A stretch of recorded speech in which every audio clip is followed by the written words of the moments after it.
औज़ुबिल्लाहिमिनश्शैतानिर्रजीम बिस्मिल्लाहिर्रहमानिर्रहीम अस्सलामु अलैकुम रहमतुल्लाहि व बरकातुहू। डायस पर तशरीफ फरमा मजलिस इत्तेहादुल मुस्लिमीन के जिम्मेदारान, मजलिस इत्तेहादुल मुस्लिमीन के वार्ड नंबर 143 से कॉरपोरेशन की इस वक्त की उम्मीदवारा हमारी बहन शबाना फारूक काजी साहब, फारूक काजी, तमाम मजलिस के जिम्मेदार यहाँ मौजूद मेरे दोस्त, मेरे बुजुर्गों, मेरे भाइयों और ये मेरी पर्दा नशी माँ और बहनें, आज का ये जलसा इंतखाबी जलसा है। आज लास्ट दिन है, कुछ मिनट बाकी है महाराष्ट्र के कॉरपोरेशन का चुनाव प्रचार खत्म होने में। 15 तारीख को पोलिंग होगी, 16 को नतीजे आएंगे, रिजल्ट आएंगे और काफी मुख्तलिफ सियासत पार्टियों ने अपने अपने उम्मीदवारों को आपके हल्के चीता कैंप उतारा है। अब आएंगे बहुत सारे लोग। अब ये जो रैली लेके गए, इससे ज्यादा भीड़ तो अगर मैं कोई चाय की दुकान पे खड़ा होता वारिस पठान को बढ़ जाती। तो क्या बोलेंगे बच्चे। और एक चीज आज मैंने यहाँ देखा तो मुझे एक चीज का एहसास हो गया, अल्हम्दुलिल्लाह 143 से हमारी बहन शबाना फारूक काजी आराम से जीत जाएगी, क्योंकि आज यहाँ पर 99% जो यहाँ पर बैठे हुए हैं ये पावरफुल लेडीज लोग बैठे हुए, पूरे के पूरे महिलाएं। कैमरा दिखाओ पूरे को लास्ट तक पूरा। अगर ये पावर उतर गया 15 तारीख के दिन तो इंशाअल्लाह ताला कोई रोक नहीं सकता मजलिस को यहां से कामयाब होने के लिए। क्योंकि अगर अपने घर में बोल दिया कि पतंग को वोट देना है तो फिर वारिस पठानी के अच्छे ठूस हो जाते। हाँ भाई देना, फिर कोई भी आ जाए देना ही। ये पावर है आज। अल्हम्दुलिल्लाह आप तमाम का शुक्रिया जो आप तमाम यहाँ पर आए, हमको सुनने के लिए, हमको हमारी जमात की तरफ से अपना पैगाम देने का मौका दिया। अब चुनावी माहौल है, काफी सियासतदान आपके बीच आएंगे, काफी सियासत पार्टी के उम्मीदवार आपके पास आएंगे। तो बहुत से लोग यहाँ लड़ रहे हैं, जिसमें एक शिंदे सेना है। शिंदे सेना ने तो कहीं पे दो उम्मीदवार दे दिए, एक को इंडिपेंडेंट को भी सपोर्ट कर दिया है और ओरिजिनल भी दे दिया। आपके यहाँ से भी राष्ट्रवादी के घड़ी उनके उम्मीदवार है, कांग्रेस पार्टी के उम्मीदवार है, समाजवादी के हैं। अभी तमाम उम्मीदवारों को अब एक करके देखिए किस तरह से आपके बीच। अगर सबसे पहले हम बात करें तो शिंदे साहब की बात करते हैं, शिवसेना की बात करते हैं, जिन्होंने अपने उम्मीदवारों को यहां से ठहराया आपके बीच से। मुझे एक चीज तो यकीन है, पता है कि मुसलमान हर चीज बर्दाश्त कर लेगा, लेकिन अपने हुजूर की शान में गुस्ताखी किसी कीमत पे बर्दाश्त नहीं करेगा। ये तो हक ईमान की बात है। वो हुजूर जिसकी शान में अल्लाह सुब्हानहू व तआला ने पूरी कायनात को बना दिया, जिनके सबके तुफैल रहमतुल आलमीन बना के भेज दिया दुनिया, उस हुजूर की शान में आपको याद होगा एक रामगिरी नाम के गुस्ताखे रसूल ने गलत अल्फाज इस्तेमाल, गुस्ताखी की थी। पूरे देश के मुसलमान नहीं, पूरे दुनिया भर के मुसलमानों ने एहतजाज कि हर चीज बर्दाश्त कर सकेंगे, लेकिन हमारे हुजूर की शान में गुस्ताखी किसी कीमत पे बर्दाश्त नहीं होगी। उस रामगिरी नाम के शख्स ने, जिसने इस तरह के अल्फाज इस्तेमाल किए थे, हमने मजलिस ने औरंगाबाद से एक रैली निकाली, गुस्ताख रसूल को सजा दो, उसको जेल में डालो। वो रैली मुंबई तक आई, हजारों की तादाद में उसमें लोग शरीक हुए, गाड़ियां भर के आए। हमने मेमोरेंडम दिया सीएम साहब को, हमने कहा इस गुस्ताख की जगह खुली फिजाओं में नहीं है, जेल की सलाखों के पीछे। यकीन मानिए आप, ये जो शिंदे साहब के उम्मीदवार आपके यहाँ ठहरे हैं ना, आपके यहाँ जो उम्मीदवारी के लिए आए हैं, आप वोट की जो मांग कर रहे हैं, इसी शिंदे साहब ने उस रामगिरी को मंच पे बिठाया और कहा मैं देखता हूं ये रामगिरी को कौन अरेस्ट करेगा, मैं देखता हूं इसके बाल को कौन हाथ लगा सकता है। हालांकि बाल को हाथ नहीं लगा सकते, टकला है वो। फिर भाई उसको सपोर्ट किया। आज क्या मुंह लेकर आपके बीच में आएंगे। देखिए मुसलमान ऐसे तक तो ताज को तो 10 को लात मार दे वारिस पठान, जहां मेरे हुजूर की शान की बात आ जाए। हुजूर की शान अलग है, सब कुछ उनके ऊपर कुर्बान है। आज अगर आपने एक भी वोट उसको दिया तो आपने तो गुस्ताख रसूल को दिया। एक तरफ आपके सामने गुस्ताख रसूल है, दूसरी तरफ ये आशिक रसूल ने आपके सामने वोट। फैसला आपको करना है।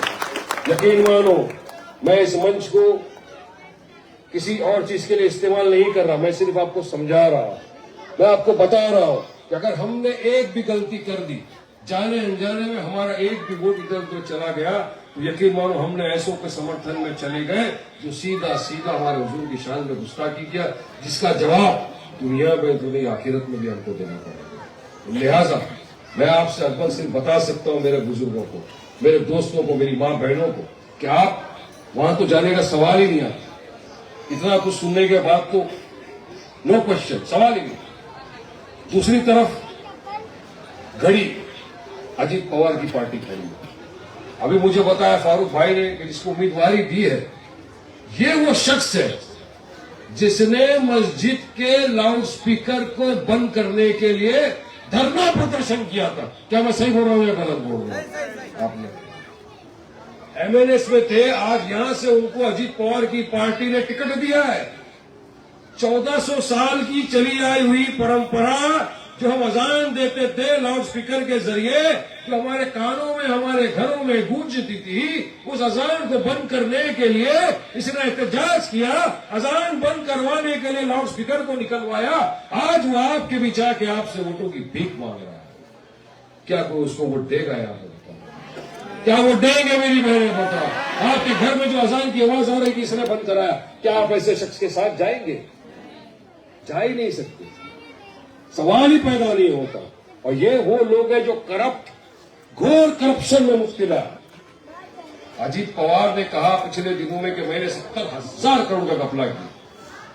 70,000 करोड़ का घपला। पहले नरेंद्र मोदी जो भारत के वजीर आजम है, उन्होंने कहा अजीत पवार बहुत भ्रष्ट है, बहुत करप्ट आदमी है, 70,000 करोड़ का घपला कर दिया।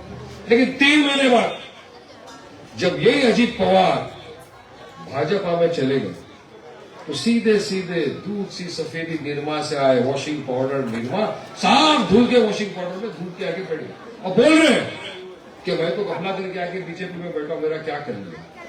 तो पैसे किसके थे? आपके, हमारी मेहनत की, आपके हमारे पसीने की, गाड़ी कमाई के पैसे, टैक्स पेयर का पैसा था जिसका घपला इन्होंने किया। और आज शान से बोल रहे हैं कि हम ये, तो इनका काम एक ही है। यहां भी जो आए उम्मीदवार आपके बीच, सिर्फ मकसद एक ही है, पैसा बोलता, पैसा कमाना। इसी बुनियाद पे आपके बीच में आए हैं।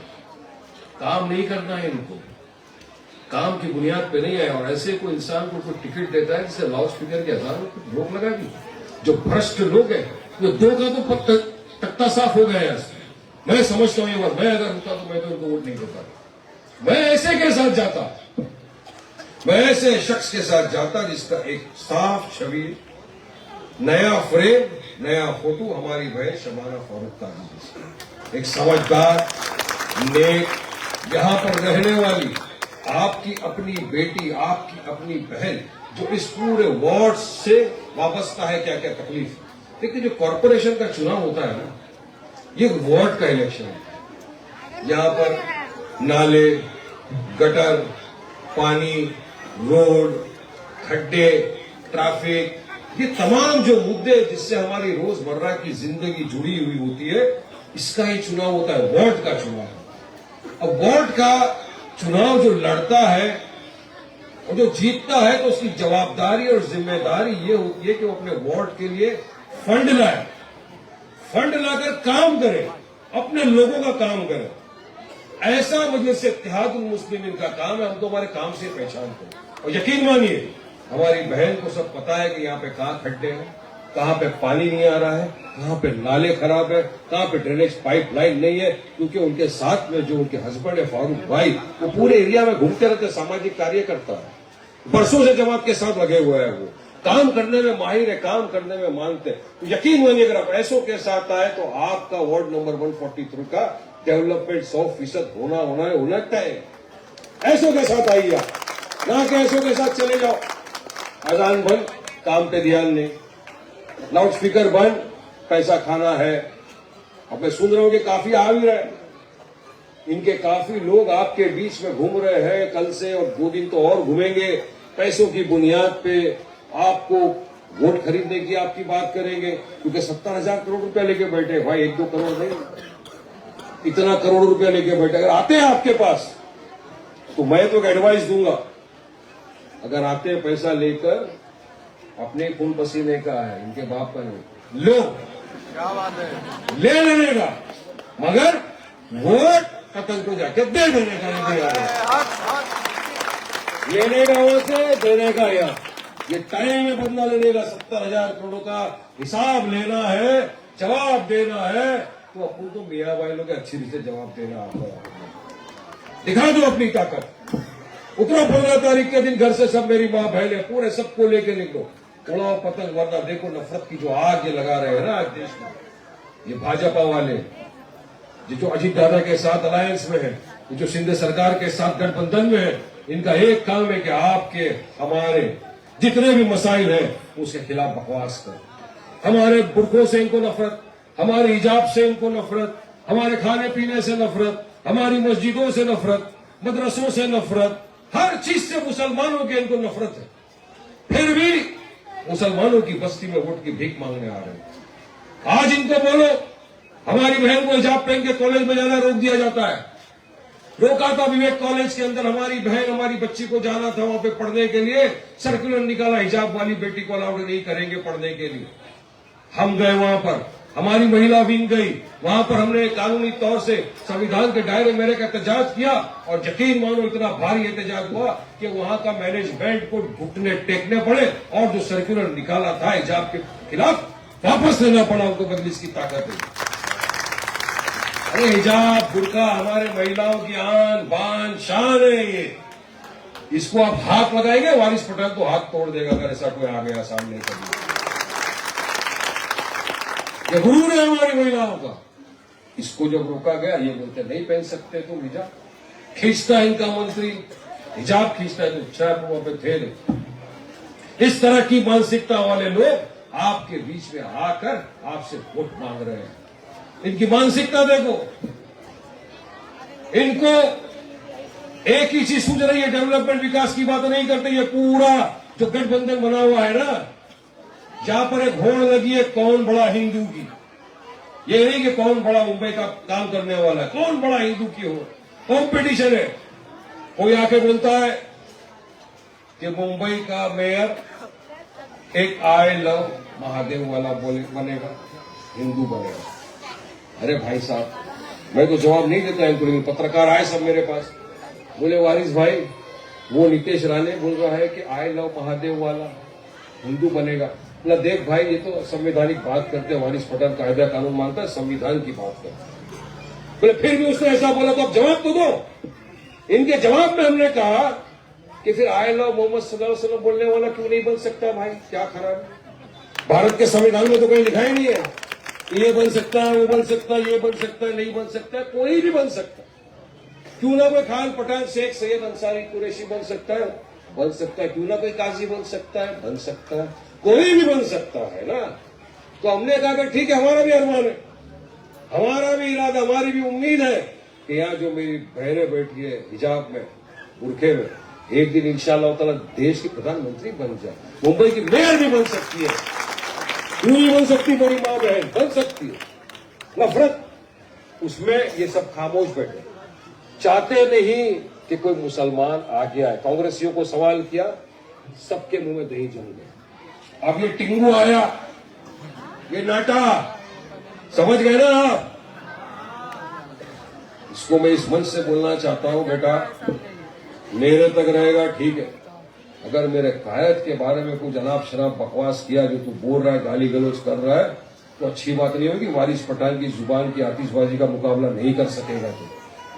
इतना बोलूंगा तुम्हारे कानों से खून निकल जाएगा। इसलिए मैं चाहता हूं कि महाराष्ट्र के मुख्यमंत्री देवेंद्र फडणवीस ये इसकी जुबान पे लगाम लगाए, आपके मंत्री के ये वातावरण खराब करना चाह रहे हैं, मुसलमानों के खिलाफ अनाप शनाप बकवास कर रहे हैं। और अगर हमारे पार्टी के अध्यक्ष के खिलाफ कुछ बोला तो फिर वारिस पठान बोलेगा, तो फिर मुझे रोकना नहीं आप किसी भी चीज के लिए, बहुत बोलेंगे फिर।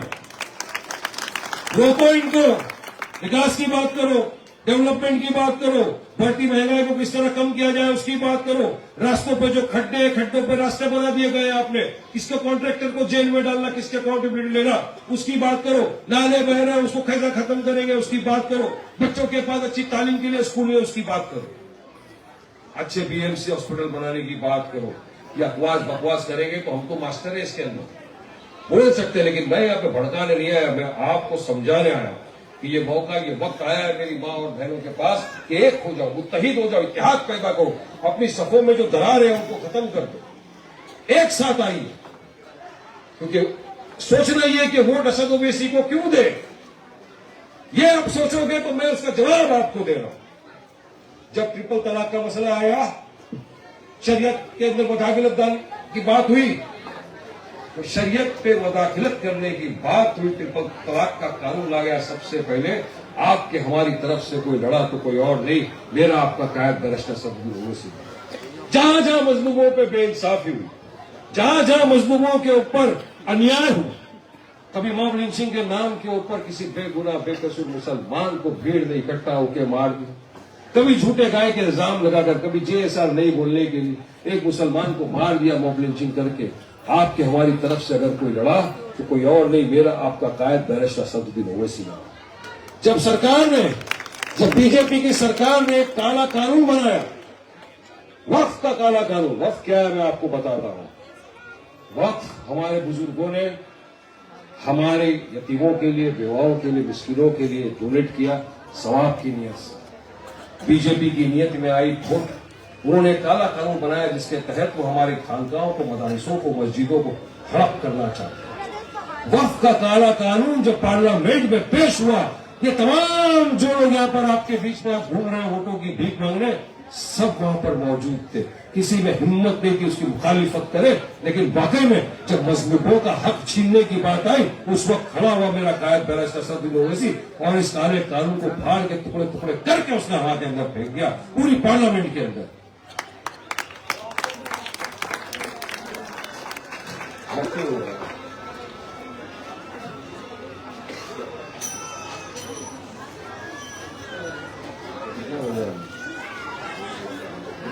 बोलो बोलो।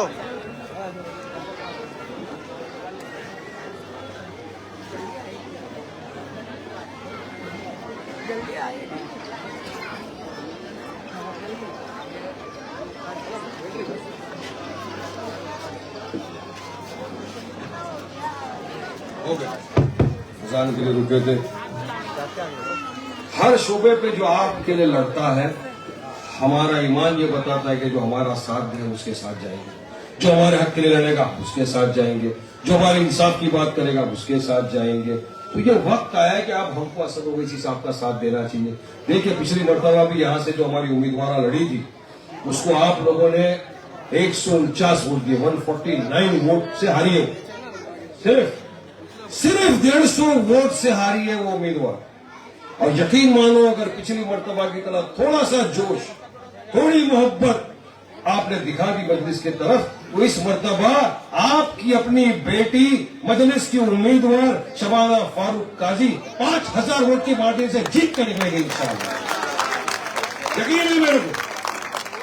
150 वोट से हारे थे हम, अब वो चले गए वहां, उनको ये लगा नहीं ये वोट तो मेरे चेहरे पे दिए। मैडम, वोट किसी के चेहरे पे नहीं होता, वोट एक ही चेहरा देखता है, असद ओवैसी साहब को, मजलिस इत्तेहादुल मुस्लिमीन चेहरा हुआ। हम तो सब सिर्फ सिपाही है छोटे छोटे जमात के, हम सिर्फ कार्यकर्ता है, जमात की तरफ से आते हैं, अपनी बात रखते हैं, जमात का पैगाम पहुंचाते हैं। जनता वोट देती है तो असद साहब को वोट देती है, मजलिस इत्तेहादुल मुस्लिमीन को वोट देती है कि मजलिस आपके साथ खड़ी है। वो तो ये ना समझो हमारी पठान भी नहीं समझता है कि जो वोट मुझे मिला है मजलिस को मिला है, मेरे कायद बैरिस्टर असद ओवैसी को मिला है। तो मैडम, आप ये नहीं बोलना कि आपके वोट थे, तो ये जनता आपको दिखाएंगे। अभी आप तो खड़े होना वहां से, ये लो आपके चेहरे पे कितने वोट की ताकत है आप में, और जनता दिखा देगी कि असद ओवैसी साहब के चेहरे में कितनी ताकत है। इतने हजारों वोट के साथ जनता देगी।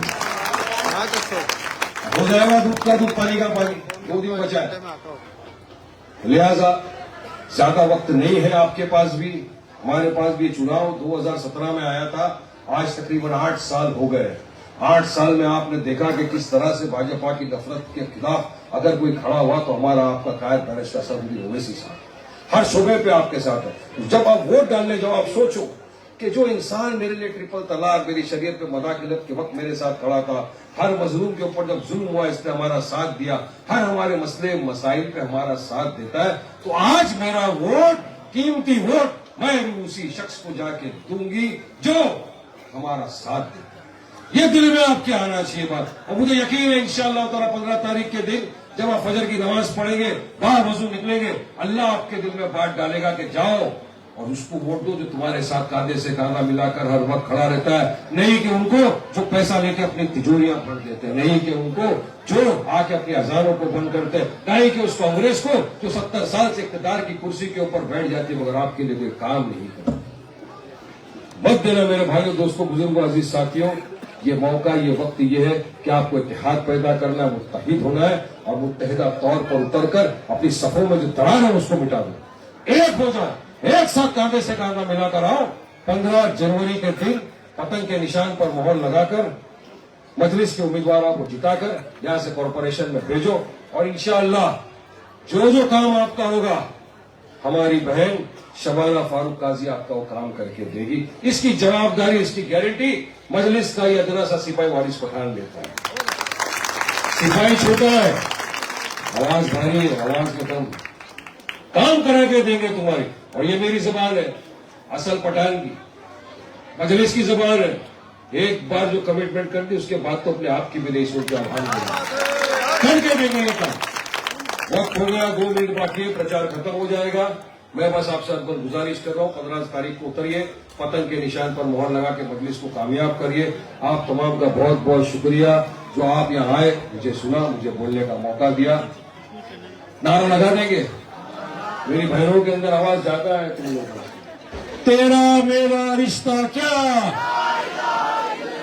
नारे तकबीर, नारे तकबीर, हिंदुस्तान, मजलिस इत्तेहादुल मुस्लिमीन, पेरिस का सख्त बिन ओवैसी, जिंदाबाद जिंदाबाद। मेरी चीता कैंप की पूरी मेरी माँ, बहनें, भाई, दोस्त, बुजुर्ग जिंदाबाद। अस्सलाम वालेकुम रहमतुल्लाह।